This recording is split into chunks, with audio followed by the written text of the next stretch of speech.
സിനിമത്തിന് ഒരു രണ്ടാം ഭാഗത്തിന് സ്കോപ്പ് ഇല്ല യഥാർത്ഥത്തിൽ? കാരണം ഇതിപ്പം നജീബിന്റെ കൊണ്ട് നിർത്തിയിരിക്കുന്ന വെച്ച് നോക്കുമ്പോൾ ഇതിപ്പോൾ ഇപ്പം പുതിയ നവമാധ്യമങ്ങളിൽ കുറച്ച് സംസാരിക്കുന്ന ഒരു കാര്യമാണ് ഇത്. ഞാൻ ഒരു തമാശ രൂപേണ പറഞ്ഞ ഒരു കാര്യത്തിനെ അത് വളരെ എടുത്തിട്ടിരിക്കുന്ന ഒരു കാര്യമാണ്.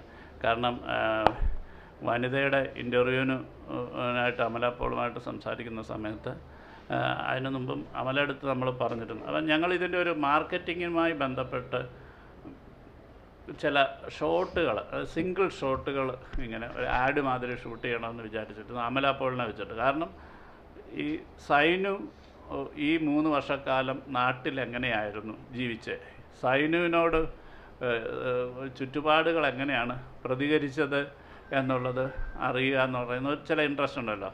ഭർത്താവ് പിന്നെ മിസ്സിങ് ആവുന്നു. അപ്പോൾ അത് സംസാരിച്ച് ഞാൻ ഈ നമ്മുടെ ഒരു കുഴപ്പമെന്ന് പറഞ്ഞാൽ ഈ വർത്തമാനം പറയുമ്പോഴാണ് ഈ കഥയുണ്ടാകുന്നത്. അല്ല പ്രത്യേകിച്ച് കഥയും വെച്ചിട്ടല്ല വർത്തമാനം പറയുന്നത്. അപ്പോൾ മോഹനൊക്കെ വളരെ കൃത്യമായിട്ട് അറിയാം. അപ്പോൾ ഇങ്ങനെ സൈനുവിൻ്റെ അടുത്ത് അമലടുത്ത് ഒരു ഡബ് ചെയ്യുന്ന ഒരു ചെന്നൈയിലെ ഡബ്ബിങ് സ്റ്റുഡിയോയിൽ വെച്ചാൽ ഞാൻ പറഞ്ഞു, അമല ഇങ്ങനെ ഒരു സാധനമുണ്ട്, നമുക്കിത് വേണമെങ്കിൽ ഒരു സിനിമയാക്കാം എന്നൊക്കെ പറഞ്ഞുകൊണ്ട് ഇങ്ങനെ തമാശ രൂപേണ പറഞ്ഞ കാര്യമാണ്. അതിപ്പോഴും തമാശയായിട്ട് മാത്രമേ വിചാരിച്ചിട്ടുള്ളൂ.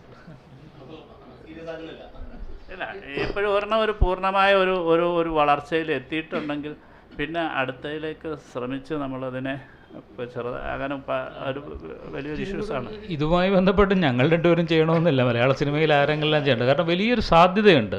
കാരണം പ്രവാസ ലോകത്തേക്ക് കടന്നുപോയ ആയിരക്കണക്കിന് 10,000-കണക്കിന് ആൾക്കാരുടെ സ്ത്രീകൾ എങ്ങനെയാണ് കേരളത്തിൽ അവരുടെ ജീവിതം കഴിച്ചു കൂട്ടിയത്, ചിലപ്പം പതിറ്റാണ്ടുകളായി ഒറ്റയ്ക്ക് ജീവിക്കേണ്ടി വന്ന സ്ത്രീകളുടെ ഏകാന്തത, ഒറ്റപ്പെടൽ, വിരഹം ഒക്കെ മറ്റൊരു തലത്തിൽ നിന്നുകൊണ്ട് ചെയ്യാവുന്ന വലിയ സാധ്യതയുള്ളൊരു വിഷയമാണ്. അത് ആരെങ്കിലുമൊക്കെ ചെയ്യട്ടെന്നേ, നമ്മൾ തന്നെ ചെയ്യണമെന്നില്ല. ഒരു പക്ഷേ അങ്ങനെ ഒരു സാധ്യത വന്നാൽ ചെയ്യാം.